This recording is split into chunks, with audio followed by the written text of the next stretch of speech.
sa isang pang-araw-araw na ulat ng panahon. Ako si Yuchan Katore at ito ang aking weather update para sa December 7, 2024, Saturday.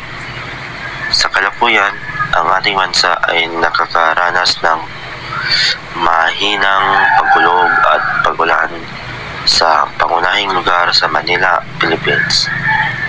The northeast monsoon and shear line will bring rain to some parts of the country.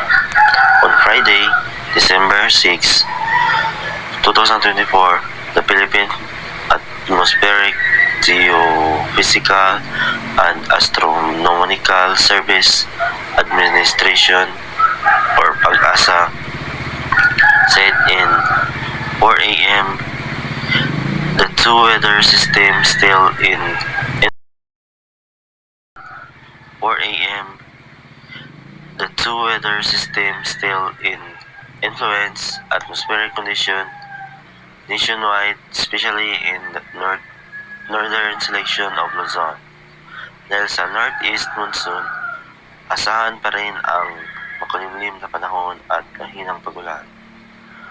Sa mga Batanes, habang shear lines nakakaapekto naman sa Cagayan, Isabela at malaking bahagi ng Coraldilla. Administrative region expected cloudy skies is affecting Cagayan, Isabela and a huge portion of Coraldilla.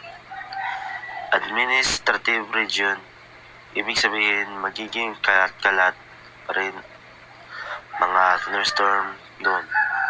Kaya mag-ingat sa mga posibleng pagbaha at pagguho ng lupa. This means that scattered thunderstorms will occur there, so beware of possible flooding and landslide.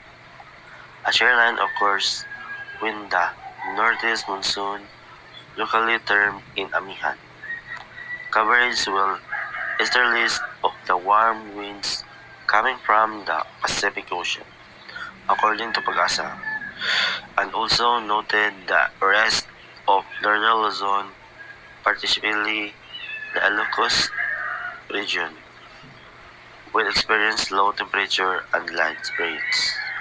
Due to the northern monsoon, the Luzon, central and southern portion as well as Palawan and most parts of the Visayas, especially the eastern section, will see moderately cloudy skies.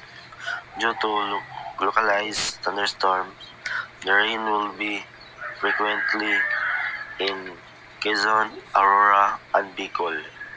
As early this morning, while central and southern Luzon will experience scattered rains.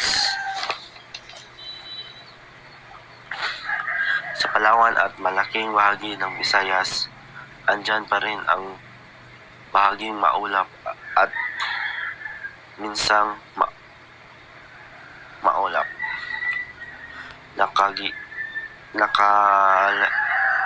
Nakalangitan, lalo na sa mga eastern portion ng Visayas, at samahan pa rin ito ng mga pulong-pulong pag-ulan. Usually, magtatanggal ng 1 o 2 oras dahil sa localized thunderstorm pagsalip ng panahon.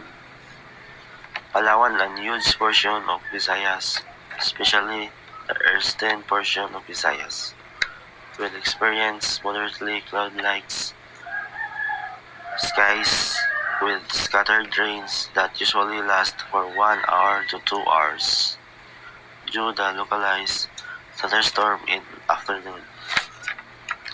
For many areas in Mindanao, the weather will be generally favorable on Friday, although moderately cloud skies and rains are still anticipated to occur in some places of region.